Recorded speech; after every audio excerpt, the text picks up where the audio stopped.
langkah seirama ke depan menuju masa depan yang cerah, menjadi garda terdepan pendidikan, merubah cara pemimpin bangsa.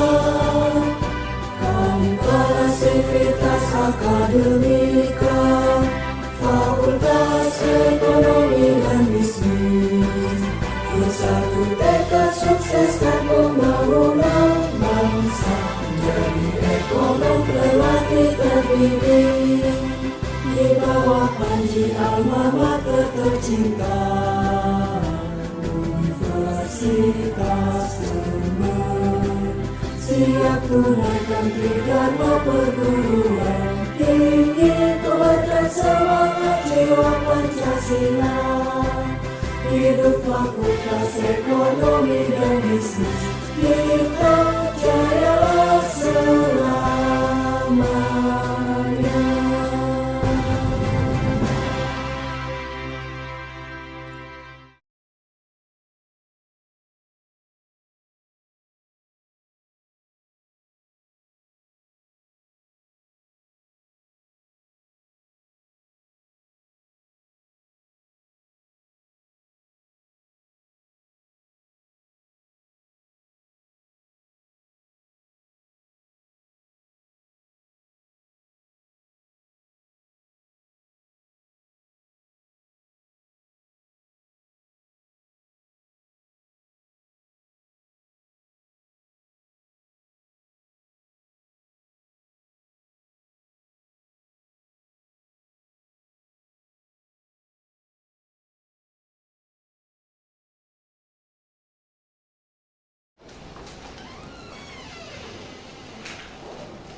Thank you, MC. Bismillahirrahmanirrahim. Assalamualaikum warahmatullahi wabarakatuh. Salam sejahtera bagi kita semua. Om Swastiastu, Namo Buddhaya. Salam kebajikan. Salam sehat semuanya. Alhamdulillah, bersyukurillah hari ini sangat luar biasa. Ada acara Summer Course dari Prodi Ekonomi Pembangunan. Ini sangat bermanfaat untuk Fakultas Ekonomi dan Bisnis yang sedang proses akreditasi internasional. Mudah-mudahan kita mendapatkan akreditasi internasional FIBA A unconditional. Mohon doanya, amin amin ya rabbal alamin.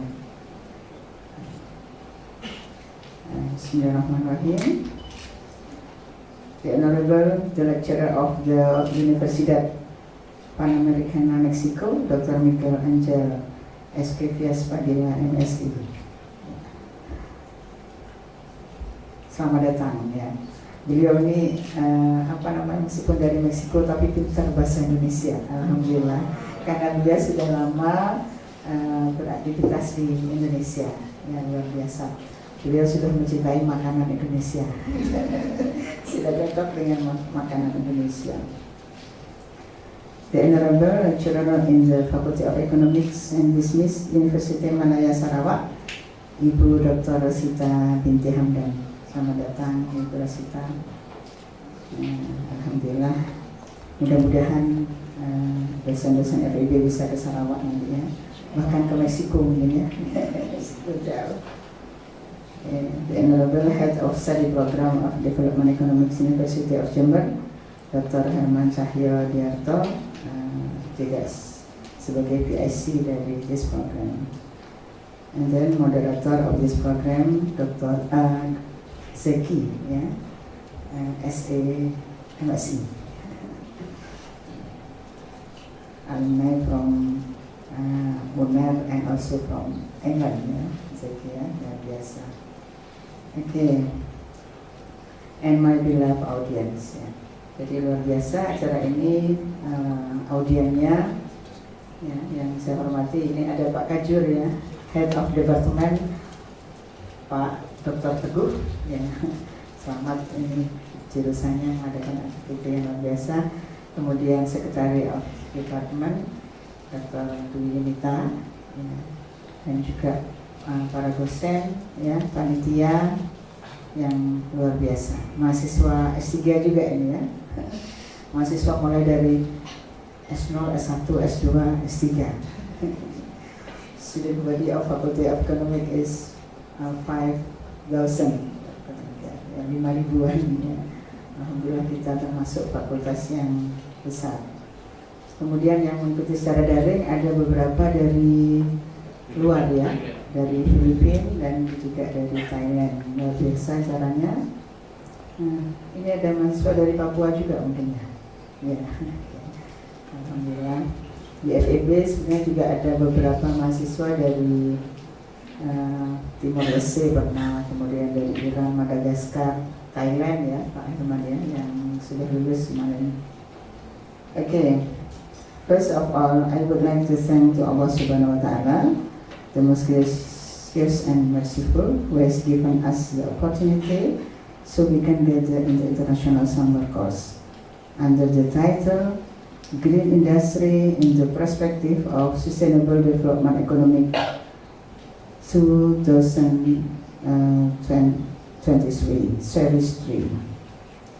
Secondly, salawat and salam may praise to our beloved Prophet Muhammad SAW, the last messenger of God, who has guided us from the darkness to the lightness, from the stupidity to the cleverness. Ladies and gentlemen, in the good occasion, I say thanks you to each and every one of you who been here today at the wonderful place. It is such an honor for me to speak in behalf of the organizer. Let me begin by giving you a warm welcome to this international summer course. Before we get started, I would like to express my appreciation to the crew who generously helped us make this international summer course come true. Jadi saya harapkan kegiatan ini tidak hanya sampai series 3 ya, tapi terus sustainable sampai seri-seri selanjutnya. Karena kegiatan ini is very important for Faculty of Economics and Business, University of Jakarta. I think that's all. Thank you. Assalamualaikum warahmatullahi wabarakatuh.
Alright, thank you for the Master of Ceremony. Assalamualaikum warahmatullahi wabarakatuh. Assalamualaikum warahmatullahi wabarakatuh. Okay, good morning everyone. Okay, yeah, on behalf of the Dean of the Faculty of Economics and Business, Professor Istifada, and the Vice Dean of Faculty of Economics and Business, Bapak Markus, then the Head of Study Program, Pak Herman and Bu Enda. Thank you for inviting me as the moderator today. Then today is like a very interesting topic that we're going to discuss today. And then I'm in charge for this event. And then yeah, it is such a good opportunity for me for being the moderator today. And then we have the international event. We call it International Summer Course with the topic Green Industry in the Perspective of Sustainable Development Economics. Then with this intriguing topic, we have already invited like some expertise and then the prominent economists regarding this topic. The first one is Dr. Rosita Binti Hamdan from the University Malaysia Sarawak, and the second one is for Dr. Miguel Angel Escrispias from the Universidad Panamericana, Mexico. Then for the first speaker, I'd like to invite for Dr. Rosita Binti Hamdan come to the stage. Please. Yeah.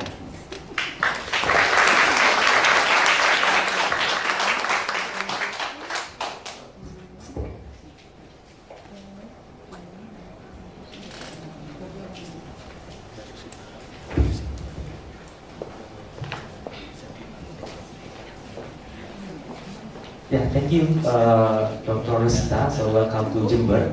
So maybe before we start our sessions, we can like have like a briefly discussions, right? So yeah, what do you think about Jember so far after like what did you come yesterday? Oh, where did you come? Where did you come yesterday? Okay, I just arrived to Jember yesterday evening. So it's nice to it's very nice to have here to be here. This is my first time in Surabaya, and of course to Jember. Yeah, that's very good. Okay, right before I'd like to let Dr. start to delve the topic about environment, right? Okay, I'm just gonna briefly review about her curriculum vitae. So Dr. Rosita Binti Hamdan from Faculty of Economics and Business, University Malaysia Sarawak. She's the senior lecturer there. And then she's completed her PhD in the Environmental Economics in 2017 and the Master of Economics in 2008 at the University of Malaya, Kuala Lumpur. Then her areas of expertise is about economics and applied economics, notably in the environmental economics. Then her research is about exploring employment of workers with disabilities in Malaysia, and co-researcher in 2019 to 2021 with cross-disciplinary research. And then, yeah, she has like a lot of research outputs here. But I'm going to read the recent output. The latest research is with Mr. Yahya, Hassan, and Hamdan in 2023. With the title is Constructions of Regional Input-Output Table for Sarawak Economy, published in the International Journal of Economic Research in Business and Social Science, and also in 2022, entitled Data-Driven Evaluation and Optimization of Agricultural Environmental Efficiency with Carbon Emission Constraint, published in Sustainability. Then she's also she's also obtained some awards in 2020 as a Hope Academician Awards from University of Malaysia Sarawak. Alright, but without further ado, please welcome Dr. Rosita to present the topic today.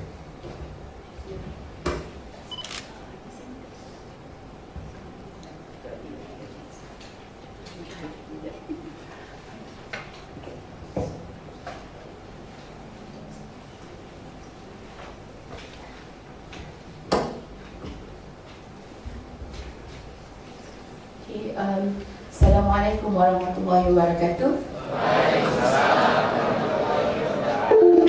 Selamat siang semuanya. Jadi satu rumputnya bahasa dan lebih kurang sama. Tapi saya diminta hari ini untuk menyampaikan dalam bahasa Inggris. Try my best, insyaAllah. Sebelum itu, selamat pagi kepada Ibu Dekan tadi, mungkin tak ada ya, kepada Dr. Herman yang menjemput saya ke sini. Agak terkejut ya sebab pada masa Dr. Herman menelpon tu saya di Mekah. Okey, tapi alhamdulillah itu rezekinya ya. Okey, dan kepada dosen-dosen yang saya hormati yang mungkin lebih hebat daripada saya, insya-Allah. Dan juga kepada anak-anak pelajar yang saya kasihi sekalian ya, daripada S1 sampai S3 yang di sini. Okay.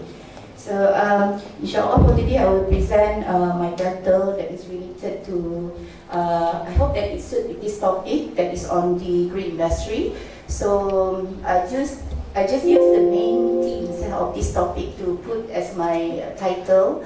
So just put it as the green industry in the perspective of sustainable development economics, but at the same time I try to share with you my research output based on the local context in Sarawak, focusing on the agriculture that is on Sego. So I discussed about this a bit with Dr. Endah yesterday. Alright, so I hope that the output data will be benefited for you, especially in terms of looking into the some perspective of the agriculture and also the potential of the research, especially in Jember. Okay. Alright, so the slides. Okay, so this is, so I'm Dr. Rosita from Faculty of Economics and Business.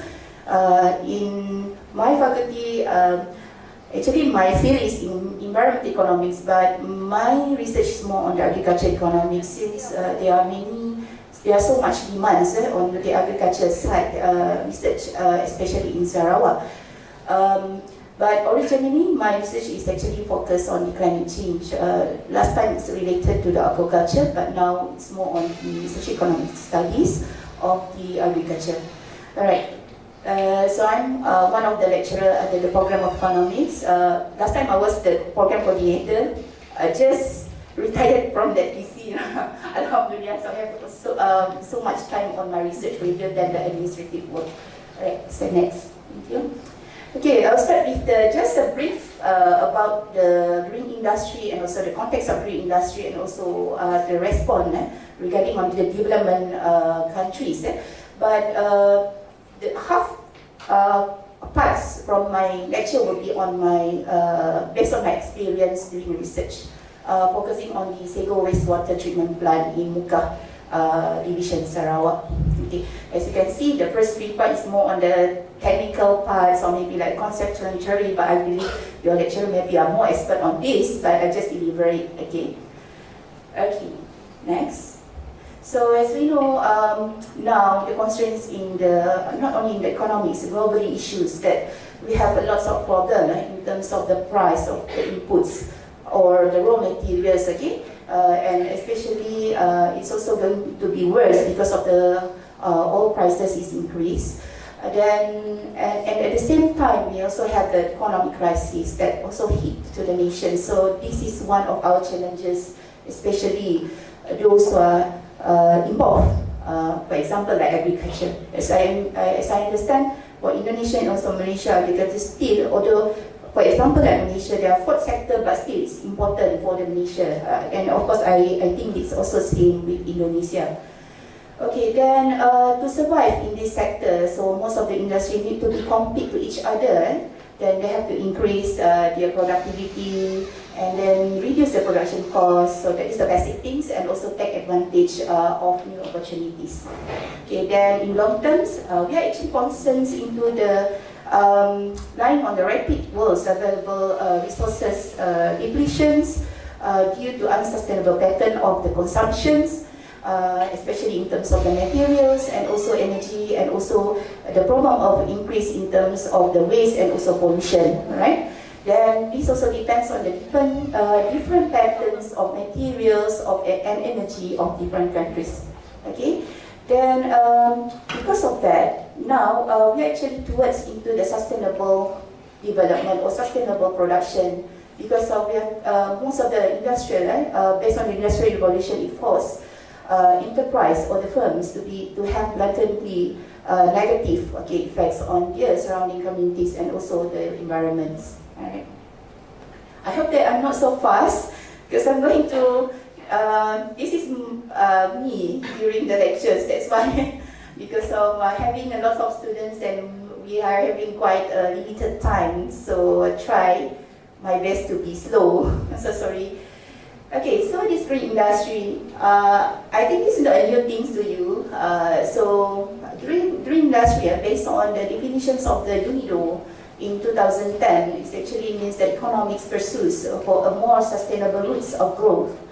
And then by undertaking green public investment and so implementing public policies, initiatives that encourage environmentally responsible private investment.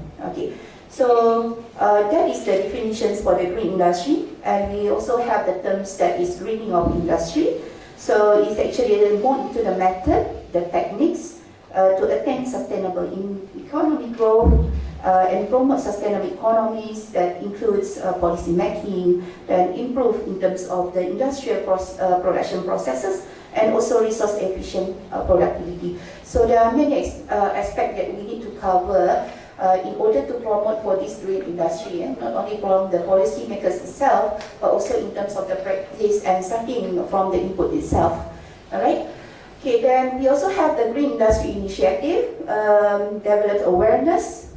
It's important, especially to the communities and especially to the enterprise, the owners, enterprise, to have these awareness skills and also knowledge in terms of the green industry initiative. And normally, the enterprise, they are collaborate with the governments, perhaps also the universities and entrepreneurs in order to having this or to achieve on this objective. All right, next. Okay, so first, in terms of the green industry, we look into the context of green industry. What's the things or the factors that motivate the green industry? The first one is in terms of the global issues, that is on the climate change and other global environmental threats. For example, like pollution and so on. Okay, so since the modern environmental movement has been started in 1960s, okay, then the environmental impacts of the industries have been managing effectively in the developing countries. We are starting towards into the sustainable development. Okay, then as we know, climate change is the main threat now. As you can see, maybe I'm not so sure those who are seniors in Jember, maybe they can feel that there is a difference maybe in terms of the weather in Jember as compared to so many years ago. So that is one of the aspects that we can see in terms of the impacts of the climate change. But indirectly, it affects in terms of the production itself, the raw materials and so on. Okay, so that is the problem for this climate change. Okay. Then other global environmental threats like the pollutions, okay, especially chemical pollutions, okay. Then we also have the global crisis like water, due to the population growth and also economic development and urbanization. And it caused the renewable water resources grew sixfold in the world. Okay, so that is also the issues here. Okay, to have the clean water. Okay. Then, therefore, the industry must put the effort to slow down the rapid loss of this biodiversity increasing pace of land degradation and desertifications, resource depletions, and accelerating this appearance of wetlands. Okay, so that are among the resources that are important for us. Although we only see the wetlands, we as a common people maybe we cannot see the benefit from there, but it has a lot of benefits, so we need to protect that. All right. So the next context of the green industry is in terms of the trade and environment. I believe that Domingo maybe is more expert on this trade. Okay. Okay. So trade is in terms of the multilateral agreement, MEAs, where we have this to protect the developing countries from inappropriate trading, especially practices by the developed countries, okay, to the developing countries. So as you can see here, we have a few examples of the NEAs. Okay, I will not explain about that. But at the same time, we also have promote the environmental management systems. Okay, that formalize the management system such as the ISO things, and so promote environmentally that driven on manufacturing, energy, as well as the consumer product protection, also food safety. Okay, then for example, we have here EU, so they impose the legal responsibility on manufacturing regarding for the product packaging that ensure that once the product become waste, then it can be recycled and also reused. Okay, so that is one of the initiatives that have been done in terms of the trade and environment. Then the next complex is about the environmental services industry. So they assist enterprise to assess and then to measure and manage the environmental impacts. I believe now we have so many companies that can be called as the environmental consultants that help us in terms of this. And it helps in terms of manage the pollution and waste. They generate and dispose in environmental soundly way. For example, like offering for the cleaner production, means that maybe last time we have so many effluents, and now we are turning to a very minimal effluent from the any economic activities, and also offer for specialized services relating to the development and certifications of various management system and products. For example, environment, energy, in terms of health, safety, level and food safety for the global trade requirement. Okay, then of course because of the continuing increase in the consistent enforcement of regulations, so for example, maybe the governments, they impose for the polluters to pay or internalize into enterprises the environmental costs that they have internalizing, okay, onto local communities, and also environment incentive for companies to avoid implementations of environmental degradation. So that is one of the initiative that can be seen under this environmental service. So the kinds of incentive or polluter space. So that is some of the example of it. And another example like recycling and also waste management is what I will explain later. Okay. Then the last part before we go to the, this is the last part of the context of the green industry, that is about the current financial economic crisis. So financial instrument also plays an important role in order to promote for these green industries. So it can be called as a golden opportunity to practicing a more sustainable growth of economies. Okay.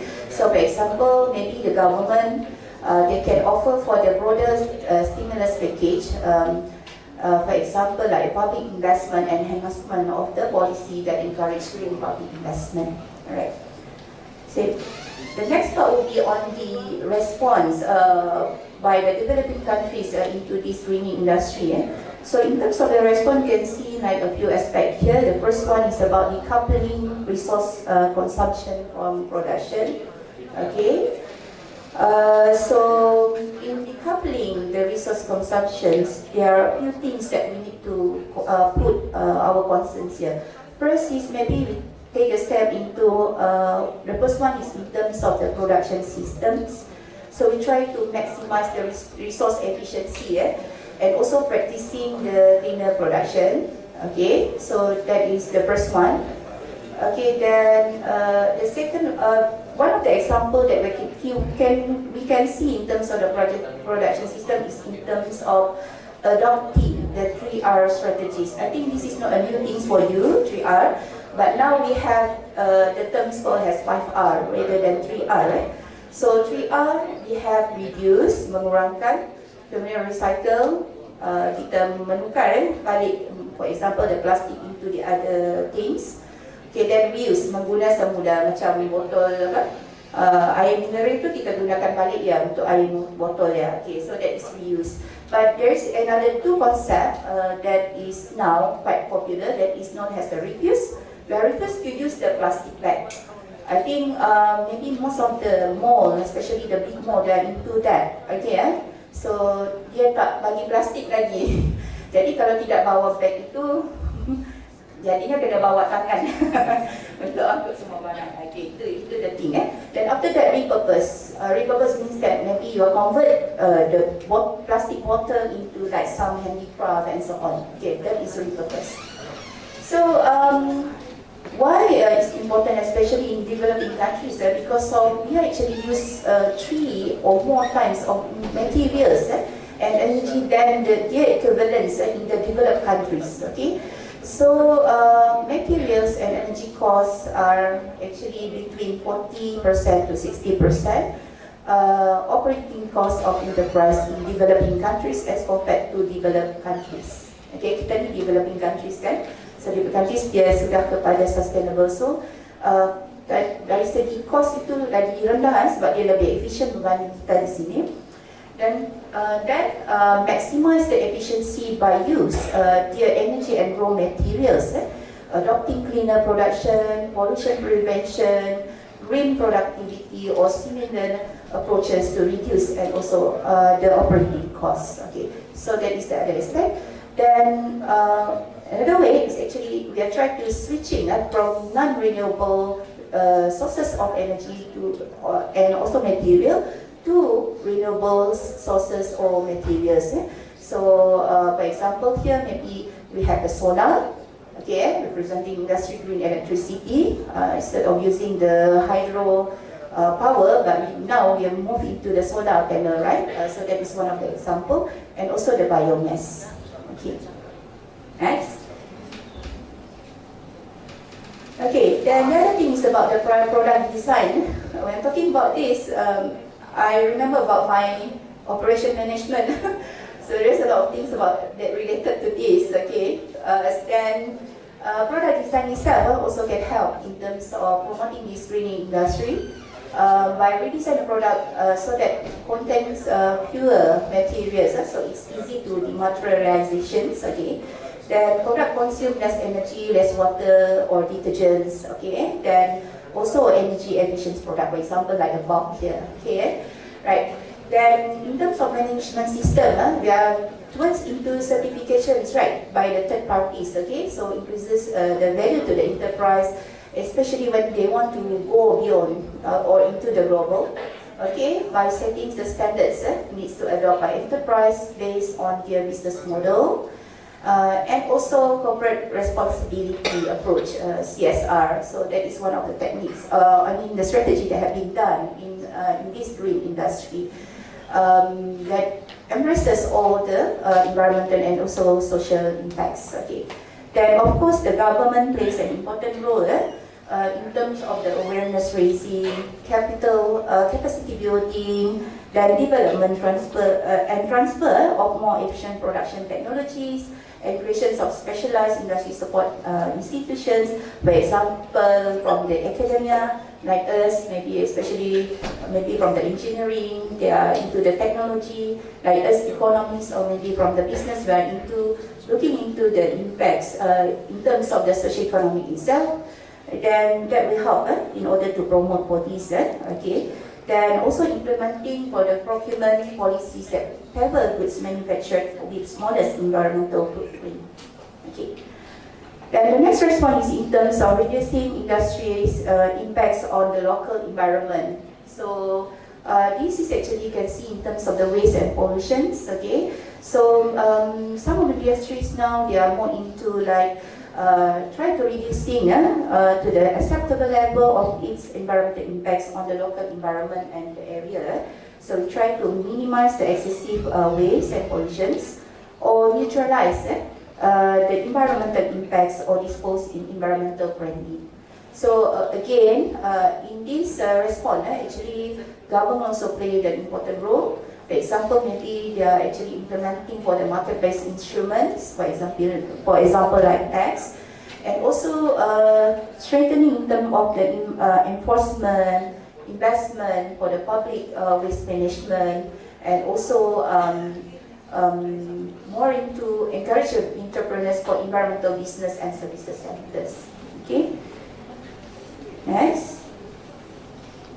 Okay, then the third one is in terms of confronting and profiting from environmentally related standards in the global markets. Okay, so to go into the global markets, greening enterprise have to confront and meet the increasing number of the environmental related standards set by the world markets or by the countries where they want to export the products. So in these conditions, so some of the enterprise, they have to redesign the product, as I mentioned just now, decoupling, right? So up to the pertinent environmental related product standards. Okay, so that is one of the way. Then we configure the process to meet the environmental related process in terms of technologies and also management standards, and also certify the products or manufacturing process that meet these standards. Okay. Alright. And the last, in terms of the response in developing countries, is in terms of confronting and profiting from environmentally related standards in the global market. So, for example, we have the here formal management system or external party certification, for example, like ISO certification that will aid in continuously meet requisite standards and produce the evidence through certification process. Then of course, government also plays an important role here. Then they should monitor the development of the environmental related standards affecting trades using relevant international information to ensure that the impacts on the industry are minimized, informing the industry of new standards and assist the industry to meet these standards. Okay, next. Okay, so this is actually the core parts. I'm happy to share about this rather than the theoretical parts, okay? Because the theoretical part is so dry. Maybe we can see a bit, in terms of the perspective from the study that have been done in some small industries. For example, here in my case, I did my research for the Sego industry. Okay.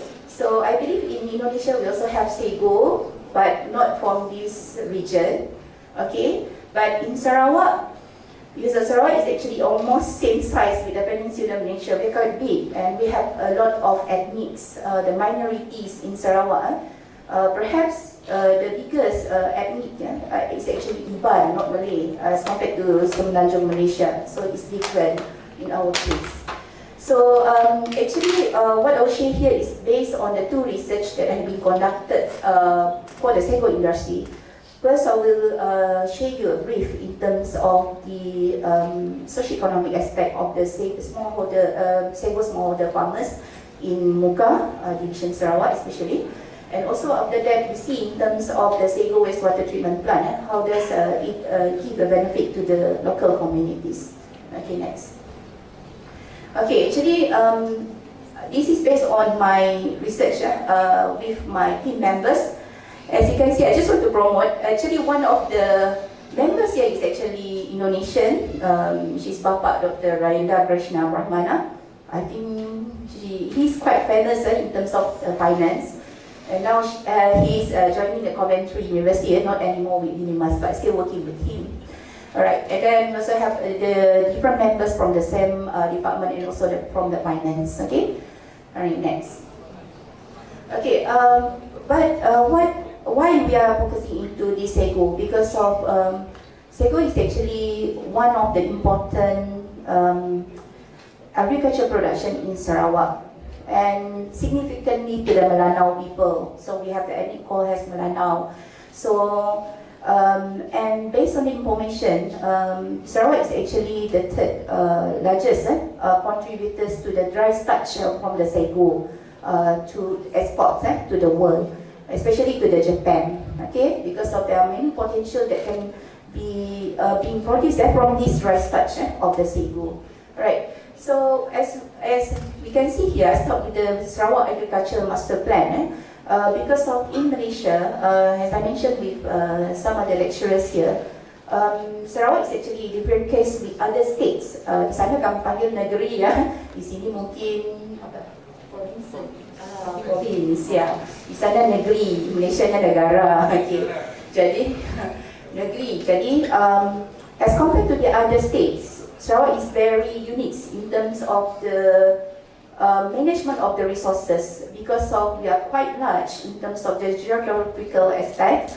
So most of the resources are actually controlled by the state's government, not federal. Perhaps if I'm saying about agriculture, it's not under the Ministry of Agriculture by federal, but it's more controlled by the state Department of Agriculture. So that is the basic thing. So because of agriculture is the fourth sector in Sarawak, so we also know that it's still important, especially in terms of the food supply. And therefore, Sarawak itself, they are focused into this sector in order to wipe out the poverty among the farmers, and also trying to improve the quality of the life of the rural communities. And at the same time, they are trying to bring in the new technologies into the agriculture. So now the state government, they start to try with the, what they call it, like a farming using the technologies. They call it like using the IT and then control all those things. So I forgot the name already. Smart farming. Okay, smart farming. So that's the thing. And especially after the COVID, we have the COVID recovery plan up to 2030. So one of the aspects that being focused in terms of this smart farming, they are also going towards into IR4 revolutions. Okay. Okay, next. So this is the generally in terms of the Malaysian agro-food policy, 2011 to 2020. One of the aspects is we try to produce the foods in a sustainable way. Okay, and also not only a food but also another crops or maybe like palm oil and so on. Then they are towards into the sustainable way of productions. Okay. All right, next. Okay, start with the introductions about the sago. Okay, actually, sago palm, same as Indonesia, is actually a staple food for some of the minorities or native crop, especially in Southeast Asia. In Sarawak, we have Melanau people. They produce that red starch into sagu. Then they eat like a rice. Okay, so that is in Melanau. I think same with the people here. They eat it right to substitute for the rice, right? Okay, so same. So it has the deep cultural, historical, and also socio-economic rooting in the local context or communities, especially for the Melanau people. Okay, then actually sago is very special because of it is known as the one of the most promising, typical, underutilized food crops, and there is a very little attention and research done on this. Therefore, in Sarawak itself, we have actually the state government, they create one of the agencies that focus doing the research on this sago that is known as the Crown, who funded us for this project. Okay, but they are more into the technological part, the like in terms of the economists. Therefore, they asked us to help in terms of doing this research. So, from economic perspective, we can say that the sago promote national and household food security in terms of the Melanau people especially, and then enhance family income and financial resources, then create employment at rural village, and also help in improving the local communities' living standards, sources of income of the villages.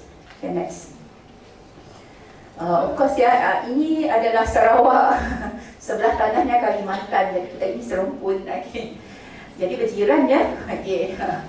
Jadi as you can see, the green color there is actually the area of the peat soil that is suitable for the sago plantation. Okay. But sago is actually a very unique, I can say, the crops because of dia senang saja ya, dia tanam, tinggal dan tuai after 10 to 15 years. That's the thing. Dia bukan macam palm oil. It's not like palm oil. It's unique. Okay.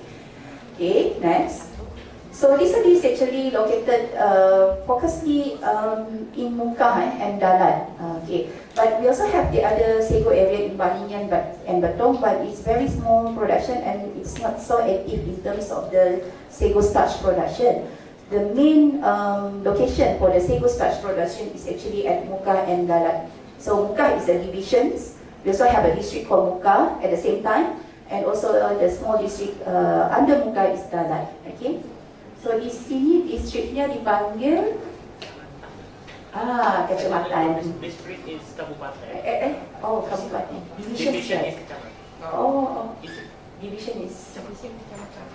Oh, because of this division is bigger than the district. Okay, very different. Okay, never mind. Alright, so next. Okay, so this maybe you can just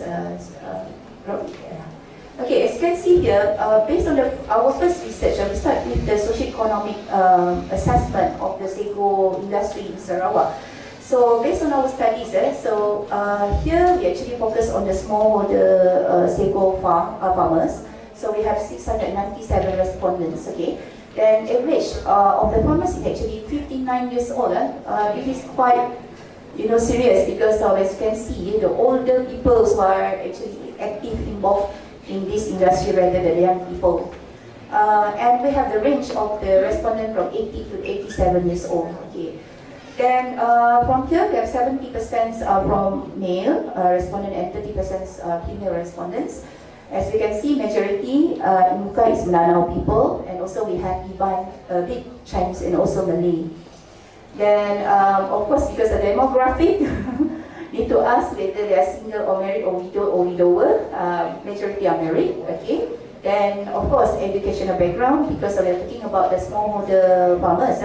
They are actually more into primary school education rather than. But there is also the degree holder who are doing these activities. So surprisingly, okay. So average number of the household seems big, right? Seems illogic, but that is happened in Melanau people. So in one house, there's a lot of the small family staying together. That's why the maximum was 19, minimum 6. Okay. Then after that, 60% of them are actually the sago farmers. So of course the main job. Okay, next. So one of the concerns here, of course, the price. I believe, especially the lecturers here who did the research on this, we are actually most of the farmers, they are concerned in terms of the price. So for the sago, they actually sell in terms of the log. So they are not looking into the diameter of the log, but only the size of the log. 3.3 meters, one log, standard. But they don't bother about how big the diameter of the logs or how many starch they contain under that logs. Okay. So as you can see here, although especially for Muka and Dalat, although they are quite near next to each other, but the price are actually extremely different or differ to each other. As you can see, Dalat they are actually having more price in terms of selling that logs, that is 11 ringgit 77 cents, as compared to Muka 8 ringgit. And of course for Balinian and Betong they are lower than that because they are not the main producer. Okay. Then the rest are about the yield and also the number of the logs and so on. Okay, let's skip this one. Alright. Next. In terms of the sago plantations, of course in Muka and Dalat, 90% of them are actually the smallholder farmers. Okay. Then in the Sarawak area, based on the Department of Statistics Malaysia, so we have around 10,441 hectare. But our study is actually covering only 30% because of some of the limitations in terms of the time, also the location and so on. Because of to access to all the whole area of the sago plantation, it's incurred too much cost. So we are going into the area that near to the small town of Muka or Dalat. Okay, next. Okay, so then in terms of the Sarawak GDP, sago still has a significant contribution. As you can see, in average, the price for that log is actually 8 ringgit. Then we have one sago trees, maybe about 10 logs. Then from there, 1 hectare, we consider that there is 100 sago trees. Because it's very difficult to count for the number of the trees, because I believe those who are knowing about these sago trees, one trees can have more than 5 or 5 branches. So it's actually one tree is actually having a lot of logs. Okay.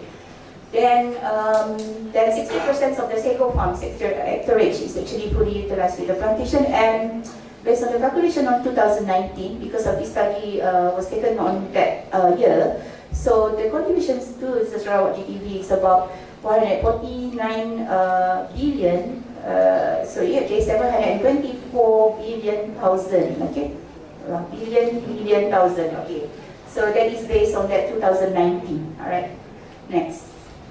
And although in terms of the contribution towards as compared to rubber and palm oil, still lower, but still considered as the importance for the Sarawak, for the sago industry. Next. Okay, so there are a few factors that we have studied about the sago industry and also the socio-economic parts.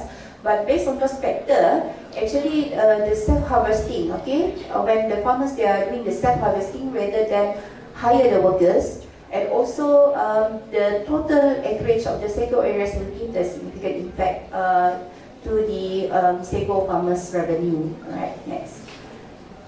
Okay, then although it seems like sago is not a very popular production in Sarawak, but still the people they thinking that sago income enough to support for the living costs, of course, especially during the early year. Okay, during the Christmas, because of majority of them are also Christians, and also because in Malaysia we start our school period at early of the year, okay, or 1st January. So that's why it's important for them. And then it's still important for the future, okay, they believe that. But less of the young family are involved in this. This is one of the issues that the government try to tackle it, try to promote that the young to involve with this industry, especially from the muka. And only then after that, at the same time, actually the smallholder sago farmers, they also plant for another plants. Of course, they cannot depend too much on the sago because the sago takes for a long time to be harvested. From 10 to 15 years, therefore they're also doing another types of activities. Alright, next. So from here, we still seems that 65% are actually believe that they are actually having the increase in terms of the income from sago plantations. And after that, 40% have expansions of the farm, and then 69% increase the sago trees plantation. 46% increment of sago income compared with other income, so it's very promising. And then 38.5% increment of savings from sago income. So as you can see, it seems like it's very small in terms of the scale of production. But when we interviewed the farmers there, they managed to get more than 100,000 per week from the sago harvesting. That's why those are very active in this and having a good strategy. They actually get more income from this. Very easy income, okay? No need to manage the farm, no need to control or giving a fertilizer, but they simply get that amount of money. Okay, next. Okay, but again, although it is important for the Lanao people, but the issue for the sago industry is in terms of the sustainable issue, especially in terms of the processing of that sago logs into the sago starch. Okay, where as you can see, there are more influence from the, especially from the sago wastewater to the environmental aspect, especially to the river nearby the village. Right, next. Okay, so as you can see, this is a process of starch extraction process of the sago. So the main process here at the end go into the river, has the wastewater and also hampas. Okay, so that's why these are the two things that now they're trying to cater it. Okay, so in Sarawak, there is one millers who are actually working together with the Crown Sdn Bhd as the government-linked companies to do a research or to do a pilot plan for the sago wastewater treatment. Okay, so the main objective here is actually to cater in terms of the wastewater.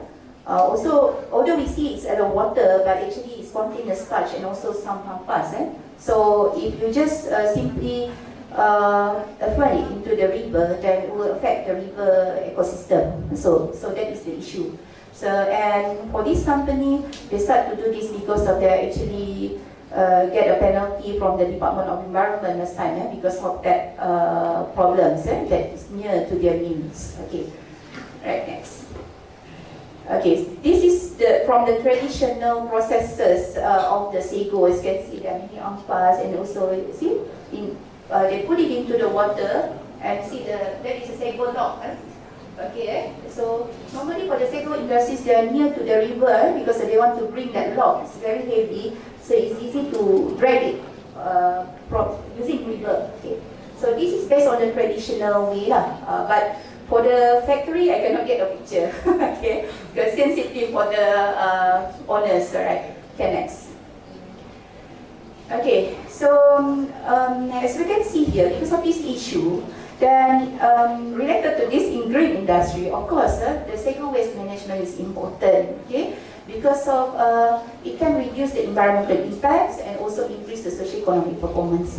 As what we understand, when we did our research and also the fieldwork last time, most of the communities, they complained that before that Sego wastewater plant have been established, then they actually faced with the difficulties in terms of the odor, not a nice smell from the mills nearby, problem with the water and so on. They can't even open the window because of the smell. Okay, so that is the issue. So it's important to promote and help to achieve environmental friendly production and also enhance the socio-economic performance. Okay, then also it can be recovered and converted into value-added products such as animal feed, fermentables, sugar, ethanol, and renewable fuel. But in the case of the household near to this plant, actually they enjoy the benefit from the gas that is from that Sego wastewater management plant, where it is distributed to the household nearby as a pipeline for cooking. Okay, so that is the things that we see. Okay, next. Okay, so just skip this. So this is actually, the study is actually based on the socio-economic impact assessment. Okay, we see how does this implementation of the plant, pilot plant, impacts toward the community nearby. Okay, next. So we are actually, in this study, there are a few processes that we did. First is we actually go for those communities of people who are staying nearby to the plant. And of course, we also doing the survey with the those who are staying far away from the plant, especially in Dalat, because of in Muka and Dalat, most of the mills are actually located at Dalat, but this pilot plant is actually established in Muka. Okay, so in Muka we have 2 mills, but in Dalat we have around 4 or 5 mills. Okay, so we start with Muka. But at the same time, we also ask the Dalat people has a baseline study to see what are their response towards this. Okay. Then at the same time, we are also doing the interviews to the millers and also the government agencies. Alright, next. Okay, so this is one of the example how is the Sego wastewater plant looks like. But this is not the real picture from Muka. But I just think this is almost similar that I found it from the internet source. So this is how the plants look, right? So they are actually using the anaerobic activities. So from there, from the waste, then they produce the gas, methane gas. Then this methane gas is actually now they're in the process of distributing it to the household as the cooking gas. Okay, so that is happen in Sarawak. Okay, next. So based on this, actually this study seems that district also plays an important role in terms of the Sego's impact with the demographic factors. So they are significant in terms of the water pollution to the district, land pollution, health impacts, fisheries resources depletions, river transportation, and also river pollutions. Right? Okay, next. Okay. So as you can see from this, I can call it as a green industry because we are towards into reducing the impacts from the Sego wastewater. So it helps as you can see from the result, the lower the household income, then it seems that the higher impact from the reduced water pollution and then lessen the health problem, and then reduce the problem of the river waterways and upgrade the roads in terms of the village. This is in terms of the facilities, and also increase the development of the social projects in village. So that is a side effect from the pilot plant. It is not only reducing the environmental impact, but at the same time, they're actually increasing in terms of the quality of life for the people there. or stay nearby. Okay. Alright, next. Okay, so besides that, we also asked about the awareness. So this is the result of the awareness. Most of them they are agree and aware about the needs to manage the Sego waste. Okay, next. Then we also cater about the knowledge. Okay, knowledge. So most of them they are actually knowing about this importance of the Sego waste management, and they are actually agree to it. Alright. Okay, then next. Then attitude also seems that they are agree towards the Sego management is important. But as you can see here, for the second and for the third items and also the third item especially, we actually asking them the contradict questions to see the patterns, how does they respond with the questions related to this attitude. Okay. Then from here, from the regression analysis, we found that knowledge and attitude plays an important role in terms of the perception towards the developing of the Sego wastewater treatment plant. Of course, why we are into the community? Because of this treatment plant is actually to reduce, the objective is to reduce the impacts to the community. Of course, we need the response from the community. How is it? Are they feeling safe with that pilot plant? Are they okay, or they are willing to have the same kinds of project in future and so on. And based on the demographic, and of course education and district also plays an important role. And from this study, because of the big production is actually from Dalat, and most of the Dalat people they agree with this. Okay, so this can be a baseline study for the Muka division in terms of implementing the green industry. The perspective of the waste management, okay, for the local context. Okay, next. Okay, so this is the comments or the review that we get from our interviews to the stakeholders. So we have the focus group discussion with community, Sego smallholders, and the local authorities and also Sego millers. Okay, next.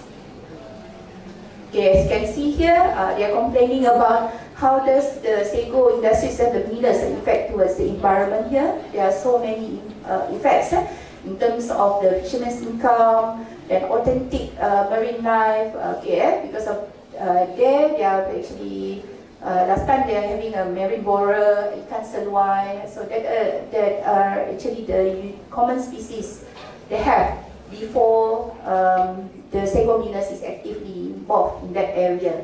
Okay, then of course during the drought season, like here now, drought season, then the river changed to the water color and also smells stinky. Okay, then also it disturbs the river routes because of in Muka, most of the people are actually commute using the river transportation, especially from the rural area. Okay, right, next.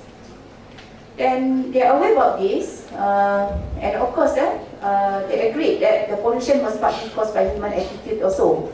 Not only the Sego, but also other activities too, such as the palm oil plantation and so on. Okay, and then as a side effect for this also, last time the river is very clear, but now there's a problem of Kladi Bunting. I'm not so sure what you call here. Okay, but it's affect the river waterways, especially for the machine. I mean, boats machine, right? Engine, sorry. So that is the problem here when there is a problem of the water pollution to the river. Alright, next. Okay, then some communities take waste that is discharged into the river is source for food or marine also. They also believe on that. But again, to those communities who are nearby to the plants, again, the smell, they cannot stand with it. So still, that is a big issue. Alright, next. Okay, so that is from local communities. Then from the local authorities, we have a few departments here that control on this activity, like Sarawak River Board, and then we have Natural Resources Environmental Board, and also we have the Department of Environment and also Department of Irrigation and Drainage that is related to this issue. So enforcement and further investigation only be taken if there is any complaint. So that is a problem. So related agencies realize that the pollution is not solely caused by the Sego waste also, but by the other sources. And but still, they believe that the river in Muka are under control. But I think most of the issues is actually to those who are staying near to the plant. Alright. Okay. Then local authorities also support for this aspect because of it help them to monitor the environment. Okay. Then they expect that pilot project of this Sego waste water would be a successful model. Okay. To be implemented by other Segomos in Muka division, especially in Dalat. Right. Okay, the last one, as you can see, we have the Sego millers here, 7 millers altogether. Then majority of the millers, they actually practicing some environmental management aspect. For example, like Sego solid waste management, they try to control it from the landfilling. So what they do is, because of the Sego, we start with extracting the bark from the, the middle of the trunk, right? So that bark, they use it to heating the boiler. So they reuse that barks, okay, to control it. But they claim that the conventional current practice that is help to reduce pollution as they reutilize that waste instead of simply throw into the water. For hampas, sometimes they dry it and then after that they use it also has the source to heating the boiler too, and they also sell it to the farmers. Has the feed to the animals and so on. Okay. Then they are aware and about these Sego plants. Of course, because of not all the millers are in Muka, then of course we have to ask the millers, are they aware about the pilot plan or the Sego waste pilot plan in Muka, and are they plan to have the same Sego waste water treatment plant as what we have in Muka? So majority of them actually consult, consult and collaborate with private companies and research organization on the appropriate technology for Sego waste management and Sego processing. Okay, all right. As the conclusions, as we can see, Sego waste water in the local context. For example, here showing to you for the case of Sego waste water treatment plant. Shows that the practice of discharging the Sego waste water into the river carried out by the Sego millers had a negative impact. Okay, then it also has a negative impact in terms of the demographic itself, like the age group, low income, less educated people, as this is the main, as you can see, river is actually the main area for their income activities. So in this case, the lower income people are more vulnerable as compared to the high income people. Okay. Then they are very concerned about the discharge of the wastewater because it may affect in terms of the source of income, causes various pollution, of course in terms of the health problem, and disrupt the river river routes. Alright. Okay, next. So communities living near the treatment plant responded positively. This is one of the aspects that we see. By having the green industry, it helps a lot in terms of the community nearby. It's not only for the millers, but also the people. Okay, then it's reduced the problem of the health, odor problem, and the other problems that are related to the river. Okay, and the resident or who live near to that plant also, they are actually enjoying the quality improvement of the quality of life in terms of the upgrading roads, electricity supply, and especially the cooking gas that is supplied directly to the household. Okay, that is initiated by the state government. So the state government, our premier, they ask this company to distribute that gas to the household so that it can be benefited to that the household nearby that plants. Okay. Then in terms of infrastructure itself, okay, in terms of the whole places of worship, schools and so on, and then it's also bringing more social projects to the communities. And also, this plan also help in terms of promoting or giving the opportunity for the job for the local people. Okay, so that is the good impact from the project. Right. Next. And of course, in every single project, we have to see back in terms of the knowledge and also attitudes. Is that in line with the positive perceptions of the importance of this plan? Okay, that's why when we do the socio-economic assessment, we also cater into this because we want to see how does the response from the community, especially who are actually dealing directly with this project or staying nearby, because they are experiencing the difference impact of that. Okay. Then educational factors, of course, anyway, have a positive relationship with the perceptions of the importance of this plan. And it also helps in terms of giving a more, the correct information to the people there, alright, by having the knowledge here. Okay, nice. So, not only the communities, but we also welcome these efforts. But of course, to produce one pilot plan, it's actually need a very high cost. That's why if there is a collaboration between the millers and also the government, maybe they can build another plant, especially in the area of Muka, in order to cater with this. Then, therefore, what they have now is they only focus with the solid waste. For example, like Bucks just now and also Hampas, they dry and then use it to heat the boiler, okay, in the Sego mills. Alright. Then it's hope that this project will be continued. This is actually the pilot study. I can say like this is the study that looking into the pre-impact and current impact. Okay, because of this plan is actually just started before the COVID. Okay, that is before 2020. So we are actually still looking into what is the more impacts after that, what is the positive or negative impacts after that. Then maybe there will be a post-study that will be done after 5 years. Okay, I want to see how does this influence the people there. But of course, in every study we try to inline it with the SDG. As you can see now we are into SDG, all is about SDG. So this study is actually in line with those SDG, the previous one. In terms of economic itself, we are looking into the SDG goal 8, specifically to diversify, innovate, and upgrade for economic activities. And the previous one, the previous slide. Okay, in terms of number 6, SDG number 6, and water sanitations, that is related to the river. Sustainable cities and communities because of the upgrading of the quality of life from that pilot plan. Responsible consumption and production, looking into that Sego production itself and also life on land, because it also impacts in terms of the landfill of the land. Alright, so there is some information or my limited knowledge that I want to share with you. Maybe I'm not the best in this, but I hope that my little knowledge here can help you to have some, ideas or maybe some perspective, the new perspective towards those related things.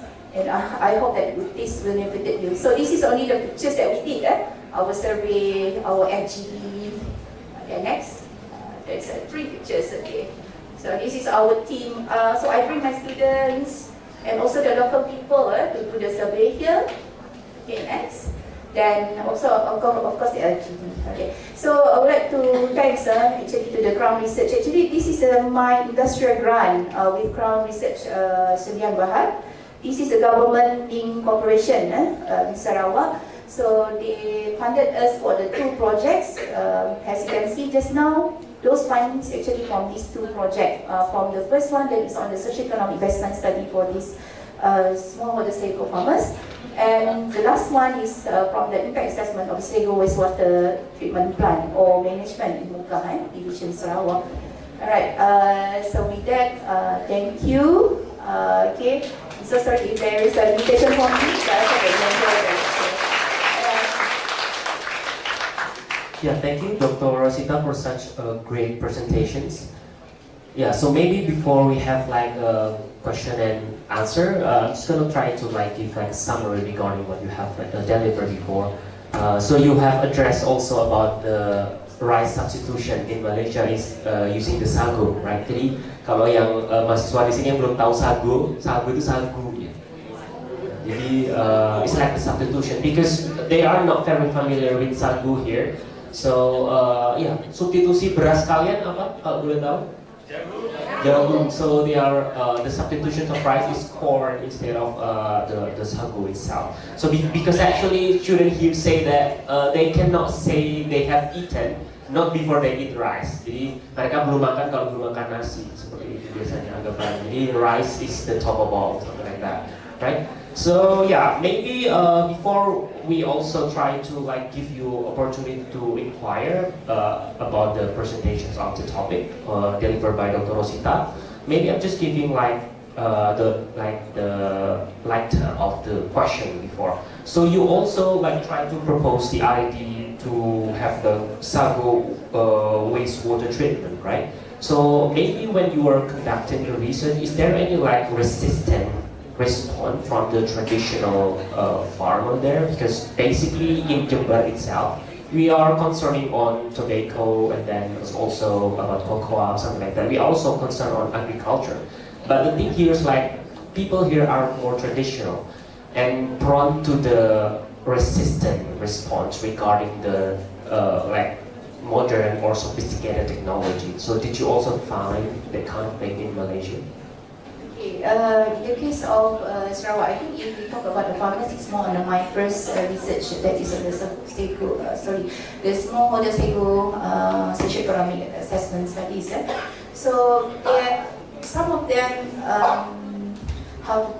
they are not keen into the technology things, okay, because of the belief that the traditional way is easy, and in terms of the cost is lower as compared to using the technology.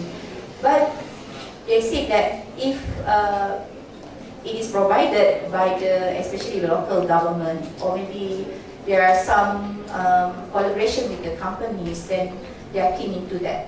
Okay, so that's the thing. Actually, what I understand here for the sago farmers, of course, the main thing you have to think is about the cost. Okay, so the cost itself, cost to use that technology is influencing them towards their decision whether they want to adopt or adapt that or not. Okay, but we are quite surprised actually when we did the study, especially for the socio-economic assessment. Not only for this sago, because I have a lot of research here that related to the socio-economic assessment.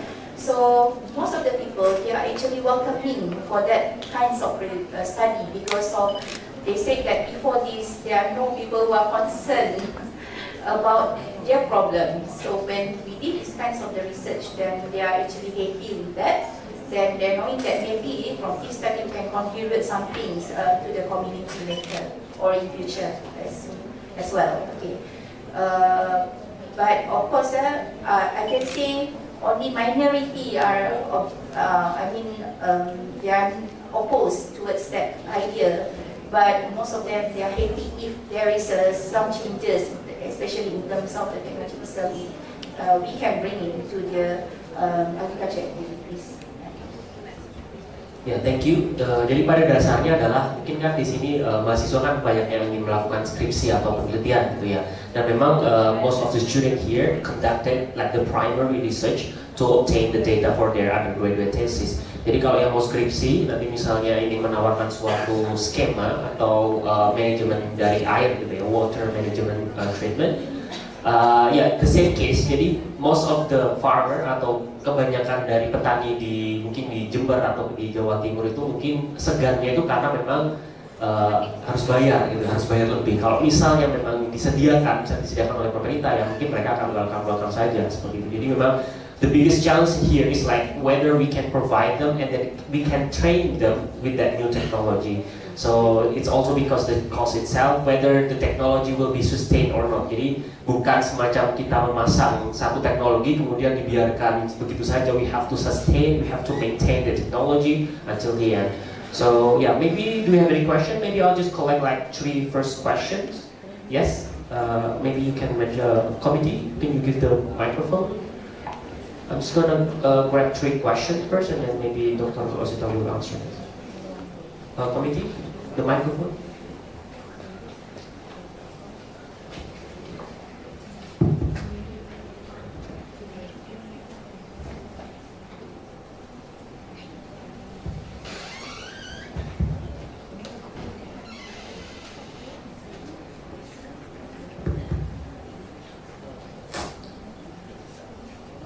Thank you.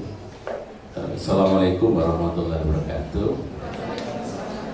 My name is Mustafa, studying in doctoral program S3.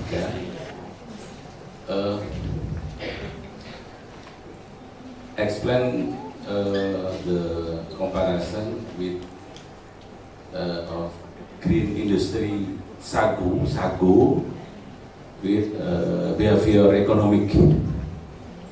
Jadi kira-kira bagaimana komparasi green industry sagu ini dengan behavior economicnya di industri sagu itu. Kira-kira begitu. Terima kasih. Assalamualaikum warahmatullahi wabarakatuh. Okay, so let me rephrase your question. So basically, is there any difference, or maybe you can like show us like the difference in terms of sago green in the economy, then the behavior itself, like behavior of the agriculture farmers or like the stakeholders inside that. Okay, maybe the next question. Yeah.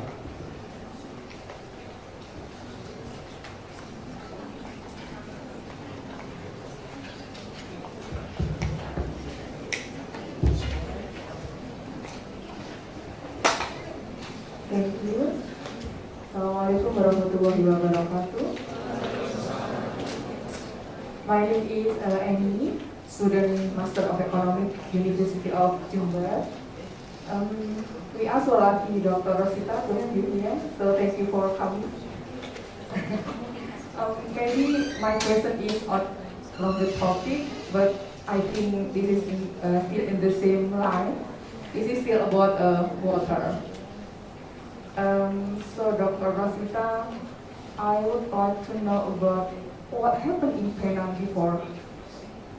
I think, 3 days ago or last week, there is something happened in Penang, and then I see in media social that there are panic buying people in there, like put a lot of water in supermarket, and then there are panic buying there. Is it something happen with water management in the Penang, or how come it happened? I'm so sorry. I know that this is not your responsibility to answer the question, but you are from Malaysia, so I want to know, so what really happened in there? Thank you, Doctor. Alright, thank you, Mrs. Annie. Then the third question. Yes?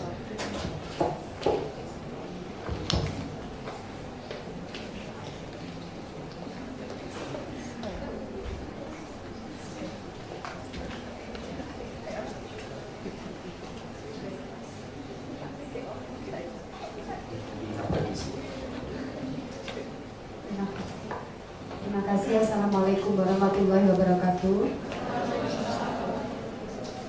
Nama saya Maya dari Magister Ilmu Ekonomi. Saya hanya ingin menanyakan mengenai inovasi apa yang menurut Ibu efektif untuk menangani limbah dari rumah sakit, baik itu padat, cair, dan udara, yang mungkin berkembang di Malaysia dan mungkin bisa kami adopsi di sini. Terima kasih. Right. Yeah, maybe if I can give you the brief question. The first question is from Mr. Mustafa, the doctoral student from University of Jember, talking about maybe you can show us about the green industry in the sago sector, the sago commodities and behavioral economics within them.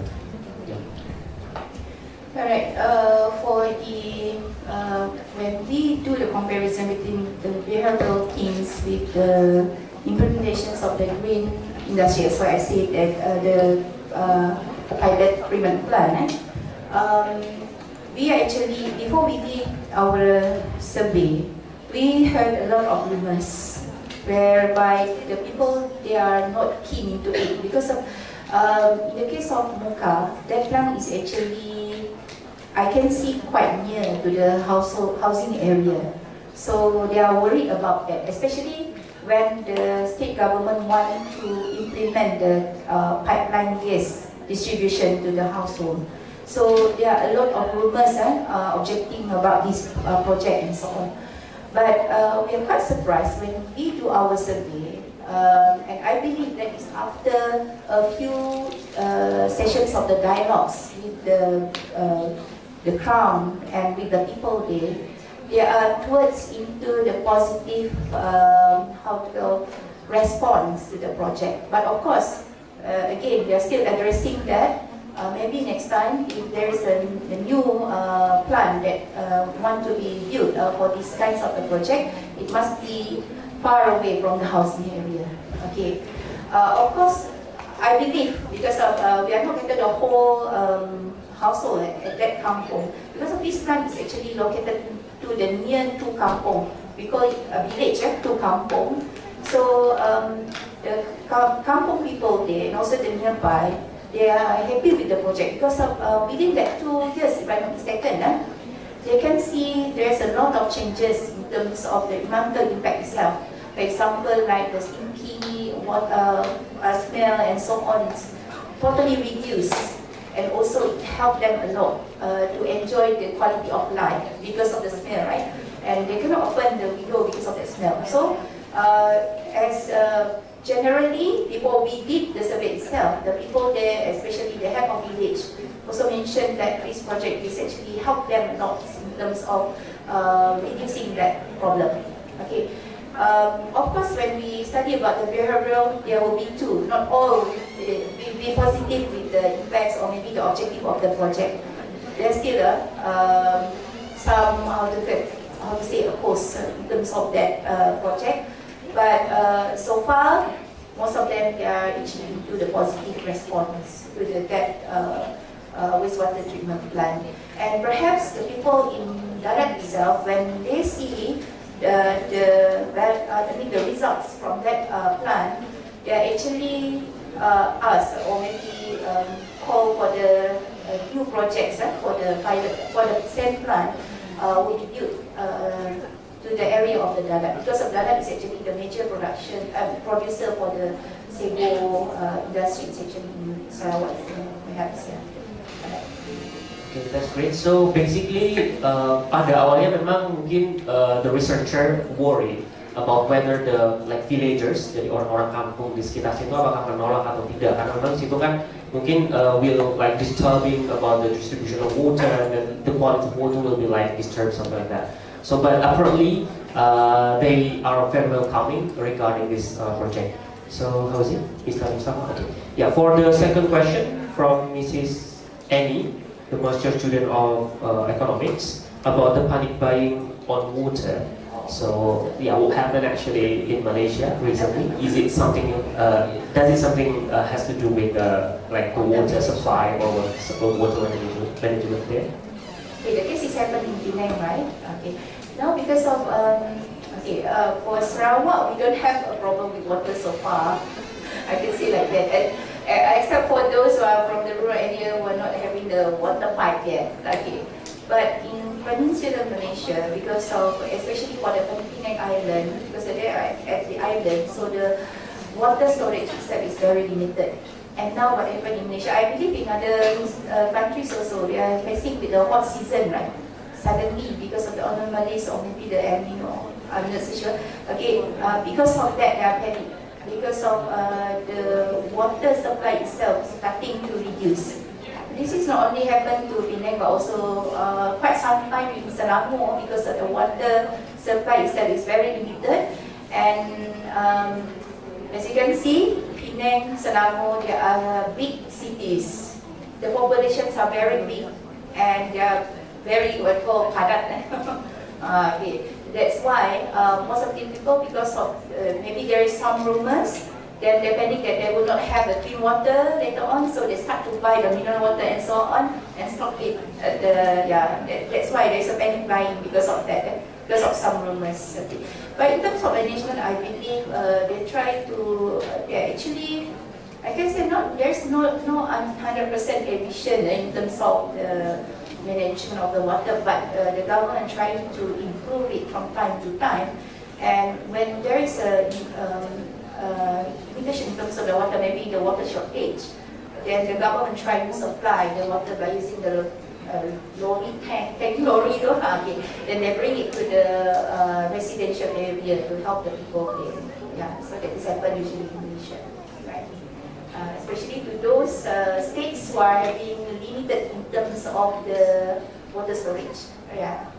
Because of ini island kan, jadi sangat kecil, jadi limited dan kepadatan penduduknya sangat tinggi sebab itu adalah industrial state, memang sangat ramai. Perhaps kalau dulu sebab saya dulu belajar di USM, dulu saya masih nampak pantainya, sekarang ini saya cuma nampak bangunan putihnya saja. Terlalu padat Okay, that's the thing. Ya, jadi intinya karena water supply, jadi istilahnya stok dari airnya karena ada El Nino ya, jadi terakhir kali itu kan memang sangat panas gitu dan memang mungkin jarang hujan sehingga di situ supply dari airnya tidak cukup. Nah kalau di Jember sendiri mungkin kalau misalnya kekurangan air minum bisa ambil dari air kali Bedado gitu aja, diambil, diminum atau dimasak dulu terus diminum dari situ. Okay, thank you for the answer. And then the third question from Mrs. Maya about what kind of innovations that you can suggest regarding the hospital waste, including the solid waste, the liquid waste, and the gas waste. So far I don't have any experience specializing on the hospital, but I believe there are many.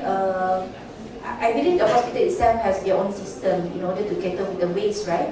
And then they maybe can collaborate with some companies who are handling this waste, or try to recycling it, or try to go into that using some of the things or maybe the tools that are not contributing to the pollution and so on. But if innovation is more into the technology, I believe there are many technologies that are related to how handling the waste from the hospital or medical services itself. But to mention the specific innovation, I am not the person, so I actually have the right to say that. I'm so sorry. Okay, but I believe every single sector, small sector, they have their own ways in order to cater, or there is also some sort of specific innovations in order to handle that waste. Yeah. But I believe maybe the simplest one is actually something to do with the 5R, maybe recycling and so on. That is the basic things. Okay, ya, jadi intinya memang kalau kita bicara tentang polusi rumah sakit itu treatmentnya itu pasti sangat berbeda gitu ya, karena memang berkaitan dengan waste kimia atau limbah-limbah kimia yang memang tidak bisa langsung dibuang begitu saja, misalnya dibuang ke sungai nanti ikan-ikan di sungai jadi bilang semua gitu, tidak bisa. Jadi memang harus berbeda treatmentnya dan memang it has something to do with the technology itself. Jadi it's not necessarily about the water processing, but it's more like how we can maintain this waste does not damage the environment. Alright, so another 2 questions. Yang S1 ini. Oh ya, Herman kita bisa ya, Mbak yang belum yang mahasiswa S1 saya tunggu ya, silakan. Tapi maafkan saya, cuma untuk soalan yang pertama tadi sebenarnya kalau kita, saya guna bahasa ya, kalau kita ingin membuat satu projek yang baru, something new to one area, the most important thing is about the information. This is the things that we find based on our conclusion with our funder. So sebelum kita memulakan projek, informasi itu penting. Maksudnya there must be an active dialogue between the stakeholders and also with the communities to mention why this project dibuat kepada satu kawasan. Apa-apa pun informasi itu sangat penting ya. Sebab kalau informasi itu tidak sampai, maka banyak the rumors and so on. That's why most of the people they are not keen to having that technology. So information again, the knowledge is important. Jadi ya sedikit tadi memang kita bicara tentang kebutuhan masyarakat. Jadi nanti kalau misalnya ada di sini mau melakukan skripsi, jadi penting gitu ya kalau misalnya mau melakukan penelitian dan memang mau mengajukan suatu teknologi di sana, memang apakah memang masyarakat di sana itu membutuhkan atau tidak. Jangan nanti misalnya kalian melakukan survei pada petani kopi misalnya, tapi di sana dengan mengusulkan suatu teknologi yang menggusur semua petani misalnya, itu kan berarti memang sebenarnya tidak dibutuhkan teknologi itu seperti itu ya. The question, ya silakan. Ya. Baik, thank you for the opportunity for me. My name is Iman Marok, usually from OME, and from Agricultural Extension Study Program dan 2020, Faculty of Agriculture. And before that, I am grateful about opportunity my question, and my question is, what are the obstacles in the Sarawak Agricultural Master Plan Program, such as the lack of the role of EU organization, technology, and others, and how to solve about the problem in Sarawak Agricultural Master Plan? Sorry, could you please repeat it, Mbak Tari? Oh, sorry. Yeah, could you please repeat the question again? I'm very interested about Sarawak Agricultural Master Plan Program, and I want to know about the problem in, especially management in Sarawak Agricultural Master Plan Program, such as technology, role of young people, and the Sarawak Agricultural Master Plan Program, and also if so, jika ada, how to solve about the problem in Sarawak. That's your point. Yeah, thank you. Next question? Yeah, Mas. Di belakang Pak.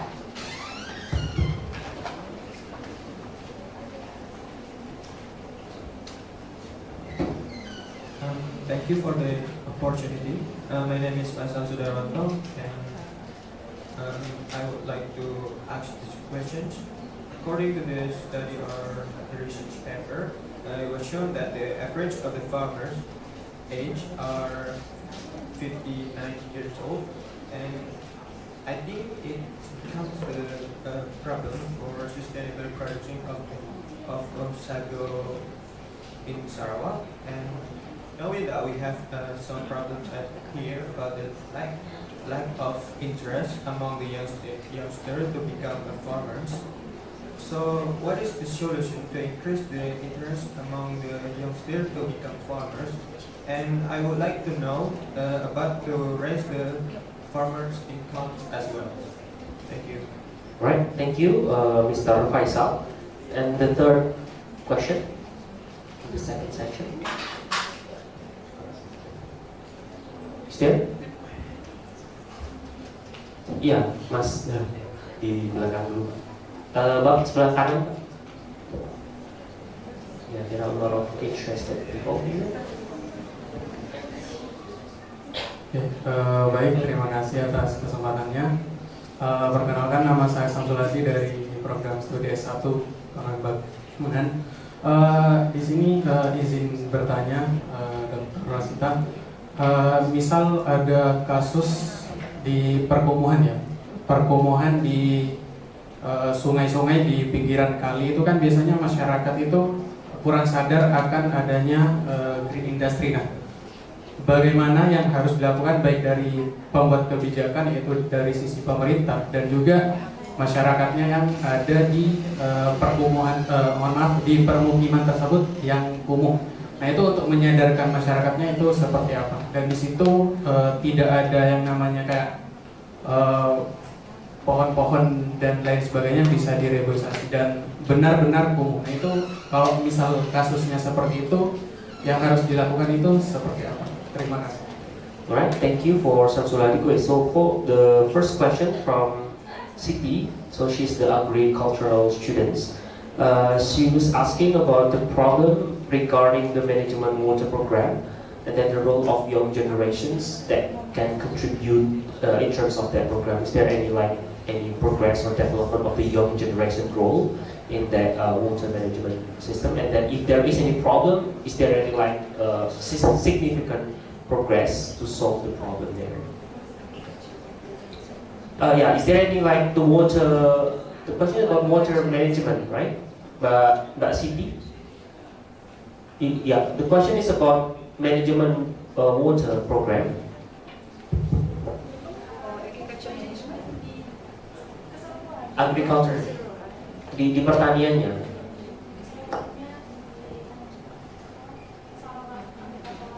Oh yeah, so it's general agriculture in Sarawak and the role of young generation. So in Sarawak, as I said, that agriculture is a hot sector in Sarawak, but still in terms of the labor force, majority of the people in Sarawak actually involved with the agriculture sites.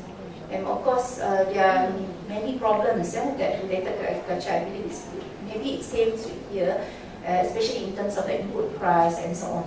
So in Sarawak, or generally in Malaysia, so what they did is the government they actually provide water subsidies, especially in terms of the fertilizers and maybe like a racun, right, herbicide and so on. And there's also the special program for those farmers who are actually contribute to the large scale of the production. Okay, normally they have some projects that related to the startup project, but most of the project is actually given to those who are actually already showing that their success story, because they don't want to just provide and they cannot see the results, right? So that's the thing. That is one of the idea or initiative that have been done by the state government. Okay. And they also promote this industry or this sector to the young people by using the IoT, Internet of Things. So it's more on the smart farming. So they start to do it, and there is a specific area that has been built, especially in Kuching, to promote to those young people who want to involve in agriculture. And they also give like just small funds maybe to start up the project, maybe in terms of the clearing and so on. And if they manage to get or achieve some level of the production, in some projects, especially for example like agriculture, the government also gives the incentive for them. Okay, so that is what has been done in Sarawak so far. But our limitation is in terms of the scale of production. We managed to produce the things, but the most crucial problems in Sarawak is actually how to outsource it. Because if they want to export, normally the enterprise or those companies who are handle that export, they require for quite a large number of the production in terms of the scale, but they cannot fit in with that. So I can say the agriculture is actually just for the local consumptions, and if they manage to go beyond the states, means that they collaborate with maybe like big companies, especially for the big producer. So that's the thing. So now we are actually still in the process of upgrading or improving the system, and especially when we have the new plan, agro-food policies plan that is for 2021 to 2030. So they start to not only focus on the traditional activities of the agriculture, but they go beyond the other types of activities of agriculture. And also they are more maybe like inviting for investors to have the contract farming and other projects with the local farmers. But again, some of the farmers, they are very creative, especially those really see the potentials of that agriculture. So they go beyond on that. They are not depends too much with the government, but they have their own initiative and they go beyond the boundaries. So that is the special things. And I believe that is also happened here. Yeah, because of our context, I think it's almost similar for Malaysia and also Indonesia. Yeah.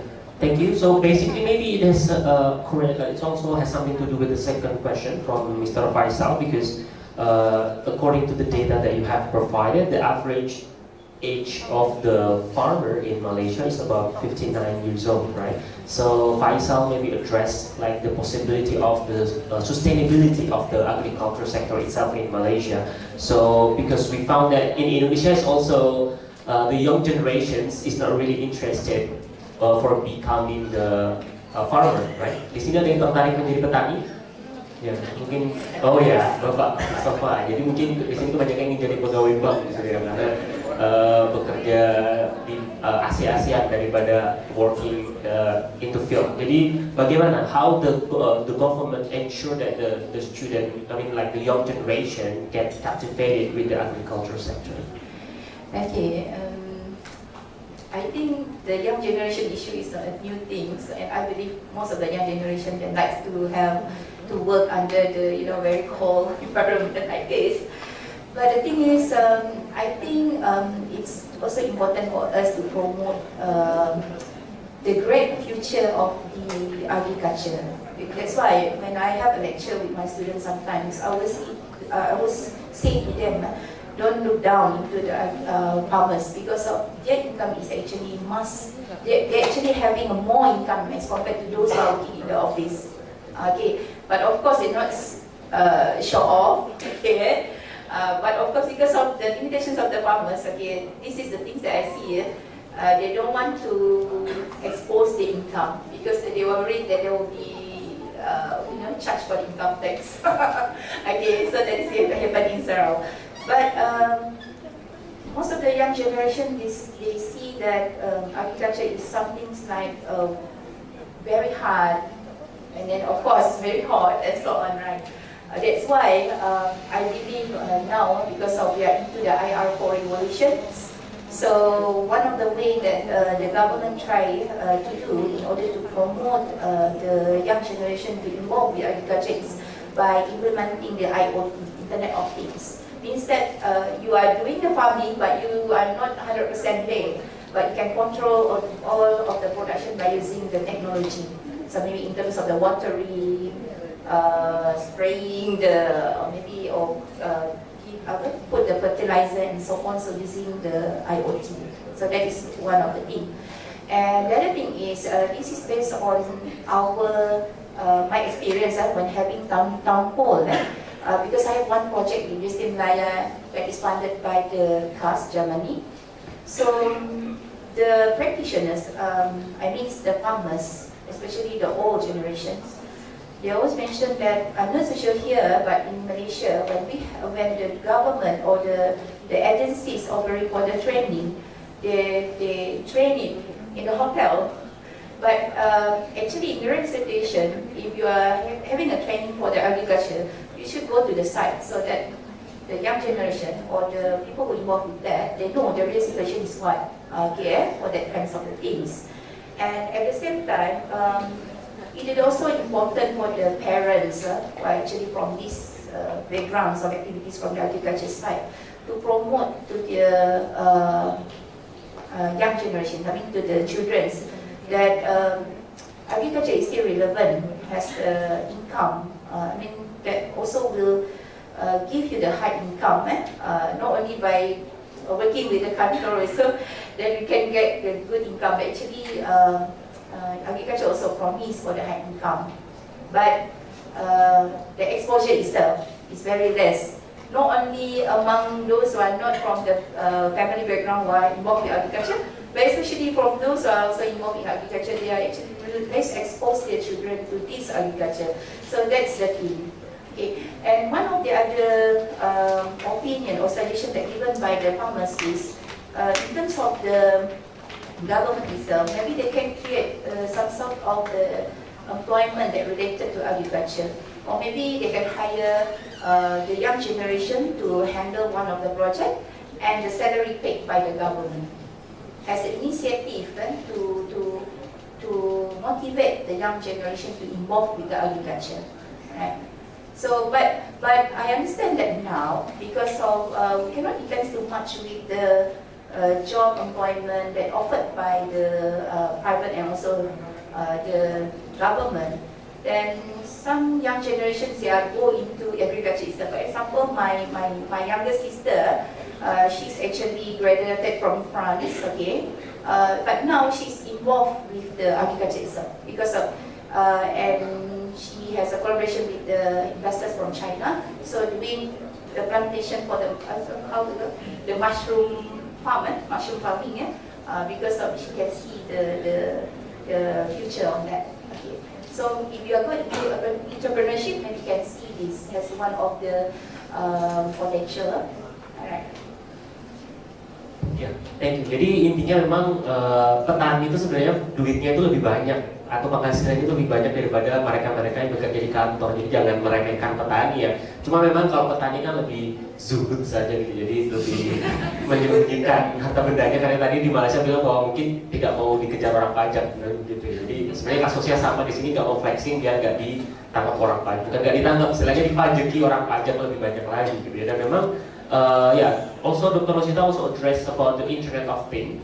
Jadi mungkin di sini yang masih membayangkan petani itu harus mencangkul secara manual, harus membajak pakai kerbau itu ya, itu traditional way for being a farmer. Jadi kalau misalnya nanti kalian implementing like modern technology in agriculture, you can be a farmer anyway. Jadi ketika kalian menjadi petani, ya jadilah petani memang dia menerapkan teknologi yang modern. Jadi nanti kalian yang mager-mager tetap bisa jadi petani gitu ya, dengan cara misalnya mau mengairi sawah, ya sudah pencet tombolnya saja, jadi biar pakai mesin. Kemudian kalau mau membajak sawah, nanti pakai robot gitu, jadi nggak usah pakai kerbau. Jadi itu, tapi nanti petaninya hilang semua, jadi petani tinggal kalian sendiri karena di situ sudah tidak pakai manusia lagi. Jadi ya itu mungkin yang ditekankan adalah how the Internet of Things. Jadi when we talk about the young generation, they are very into with technology, with phone, smartphone, or like that kind of technology. So anything that makes them move from the bed, they will not do that anyway. Jadi kayak semacam ketika mereka harus beranjak dari tempat tidur itu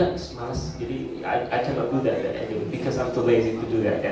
Yeah, that kind of young generations recently actually. Okay, so for the next question from Samsul Hadi about the condition of slum area around the river. So is there any suggestions to deal with this kind of slum area? Because usually when we talk about slum area, like in the corner of the river, it will pollute the water itself, right? So is there any solution in terms of your opinion?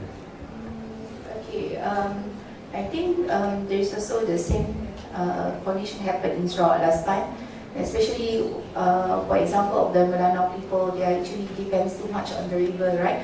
So most of the activities actually happening towards the river line. Okay, so to cater on some issues related to this, I try to answer this. I hope that you will answer the questions. It is important to educate the people there. Okay, if it's related to the household itself. Okay.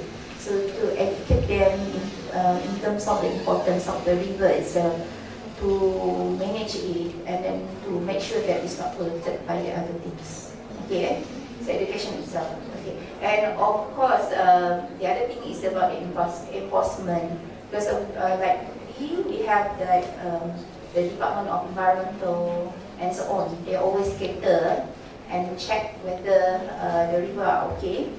Then they'll make sure that it's under control, and if there is some problems happen there, normally this I mean the how to call the department related to that will go to the persons nearby and then try to educate them and then warning them, and then after that if still cannot under control, then give the benefit to the people there. So that is in terms of the enforcement itself is important.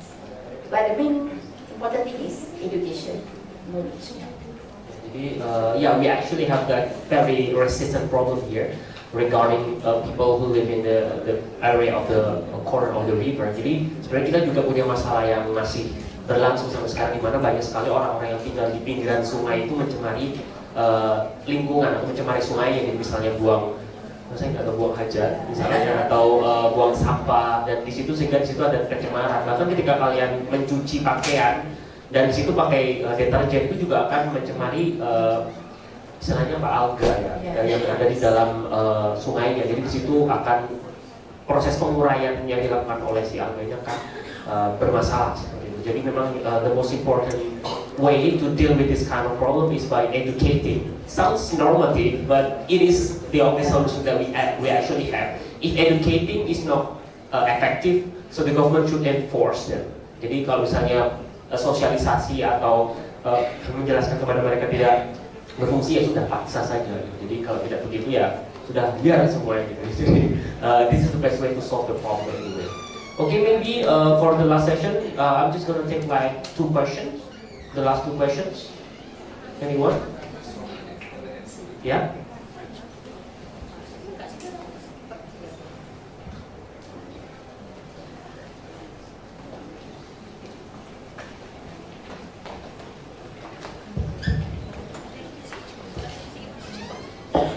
Thank you for the opportunity. Let me introduce myself. My name is Sahara Brahma. I'm from the Bachelor Program, Economics Development.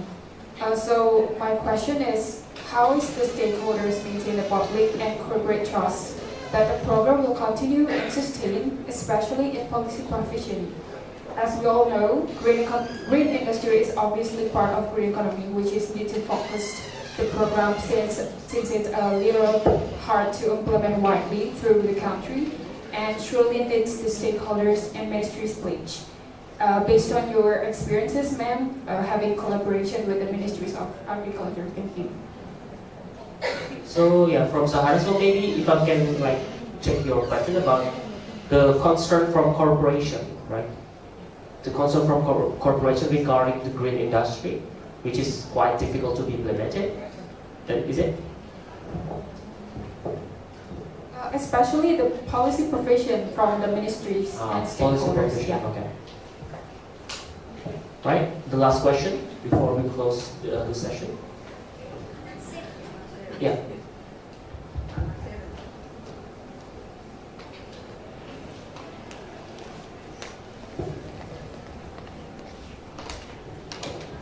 My name is Abdul Nasir. I'm a lecturer in the Department of Economics. I have 2 questions. One's about the theory and concept about green industry, and second question is about the implementation of sagu industry.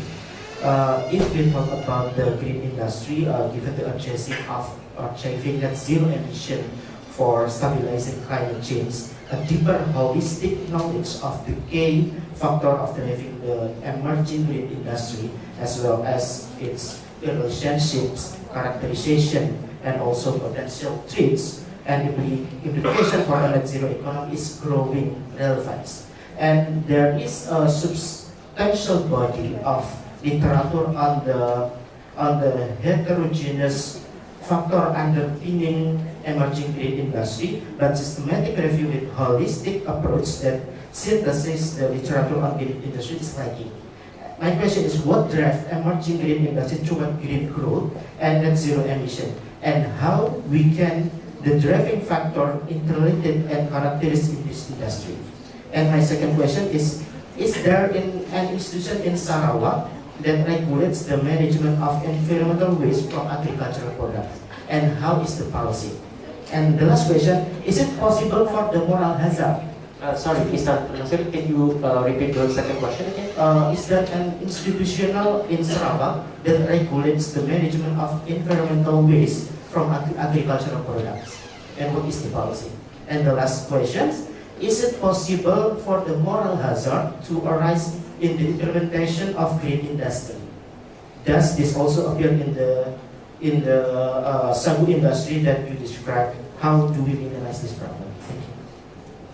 Okay, I hope I can conclude your questions. Okay, so the first question is from Mrs. Sahara, the corporate concern and the policy provision regarding the green industry. Is there, as we know that usually when we talk about the green thing, there is like the consequence of additional cost that the government or the company should provide, right? So how they concerned about this and how the government ensure by providing the policy to make sure that the company can do this kind of green things? For green industry itself, I can say it's quite new also for in the case of Sarawak, but there are towards into it, and because of Indonesia, we also have some related policies like climate change policies, green policies, that related to the business and also the economic activities. Okay, so for the government, with the case of that I mentioned just now, they are working together with some stakeholders, not only the leaders but also with the board who are doing research or focusing on some sectors, right? So from there, they are actually implementing something, maybe some of the project that can promote for this green industry, as what I understand, as what I mentioned just now. For example, like the wastewater treatment plant, right? So they implement it so that they try to look into the cost and benefit, whether it's actually achieved as what had been set in terms of the standards of the policies or standards of the environmental protection itself. So when they have these kinds of initiative, what they did is they called for some of the stakeholders that related to that, and then asked for their opinions. Okay, then after that, after implementing it, of course we are trying to assess what is the impact, and then is that relevant to continue with it or not, and then is that it is actually achieving what had been set in the policies. So they will see. Okay, if there's a benefit, then I believe there's another new projects that related to that same things. Okay, of course, in terms of the implementation, we cannot cater all the industries. So sometimes we start with just a very simple things, very small kinds of the project, or maybe very small sectors, and then from there they are actually trying to expand, and then maybe bring the same model with the other sector production and so on. Right, thank you. And then the next question is from Mr. Nasir. Yeah, if I'm not mistaken, you asked about what drives the green economy, right? That has like the luck with the evidence, or yeah. Is there any like the green economy? What drives the green economy progress regarding the current evidence? And then is there any research that talking about the regulations about management procedure about in agriculture? And then the third question is about the moral hazard that occur, maybe that you have found when you were conducting the research about the agriculture in Malaysia. The first thing is just not about what drives the green economy? Oh, the economy. Of course, the concerns towards the environment itself, as I mentioned just now, because we're dealing with so many environmental problems here. Forget about the climate change, it's quite a big issue. The simplest thing is about the depletion of the resources, and also another problem like pollution. It's very obvious. So this also motivates us to go beyond things that going towards the green industries and try to reduce or the best is eliminate the impacts from that. Okay, so that is, I understand, that motivate us to go to the green industry rather than practicing the normal one. But of course, because of last time we are into the traditional way of the economics productions, but now we are go beyond that with some of the understanding, also the knowledge itself, and also exposure from maybe the developed countries. We are going into that kinds of industries. And of course, maybe some of the motivation that say if we want to penetrate the global economics or maybe global business, we have to follow the standards. So that is also one of the things that motivate us to practice the green industry in some sector. So that's the thing. And of course, we know that from the other experience, other countries' experience, especially from the developed one, they are promoting the good impact from that. That also influence us towards implementing this green industry. But in terms of the the literature itself, right? I understand that there is still a constraint in terms of the findings, maybe like from the research, academia research, right? But that's why we need to contribute to that. I understand, for example, last time when I did my study in doing agriculture and also climate change from the perspective of economics, it's very hard for me to start with that research. Because of most of the literatures are actually from the scientific explanation, not from the social science explanation. But that is the challenges that we need to cater. And I believe once you can cater with it, so you has a lot of potential to go beyond it. So that is how I start. But the thing is, I'm still struggling to return back to my specialization, maybe focusing on that climate change. But the thing is, of course, towards the local context, there's more needs in terms of catering the basic problem of the agriculture itself. So I'm starting with that. But at the same time, I'm trying to find some other ideas to go beyond the basic research into more applied research. For example, that's something to do with this. Yeah, I understand. In terms of findings, yeah, we are facing with that problem.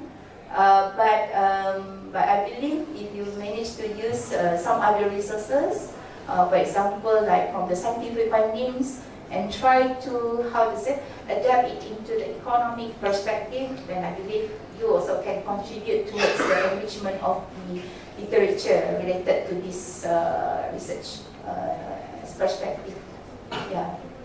So that is the main problem for us. Because I know if we are doing for example, if we do the studies about the carbon dioxide, there are lots of studies done with that because they are using the secondary data. But for the primary data itself, okay, it's very hard actually. So for me, I have to use a lot of resources, not only those resources that related into the climate change, but also I have to use another resources that may be talking about the environmental degradation and so on. So I use that example to adapt, not only adopt, but to adapt to my study. Okay, so that is based on your creativity. Of course, research, there's art and science of research. So science is the findings and the fact itself, but the arts, how to go to create based on your creativity to make it into some output. Especially that from our perspective, economics. Yeah. Like the third one about moral hazard, moral hazard, yes, of course. But in the case of the, because of this is a new project, right? I never see this as a quite serious problem. But I believe that any projects there will be a problem with that. Okay. But so far, based on my experience, I don't have that moral hazards. Right, thank you. Thank you for the great answer. So thank you for the audience. Maybe if I can give a conclusion regarding our discussion today regarding the green economy, is actually the urgency nowadays as we have faced environmental degradations or even wider problem, which is the climate change. And then the second one is about agriculture sector remains intriguing because we can implement technology by using the Internet of Things, as we have heard before from the Dr. Rosita, and then it becomes very interesting to talk about the agriculture in the future.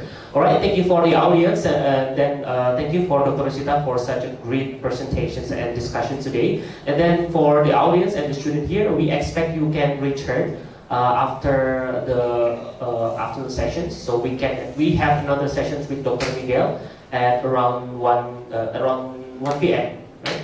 If I'm mistaken. Yeah. So we expect you can return here before 1 p.m. We have another session, and then from now we can have a break for the Friday praying. Yeah.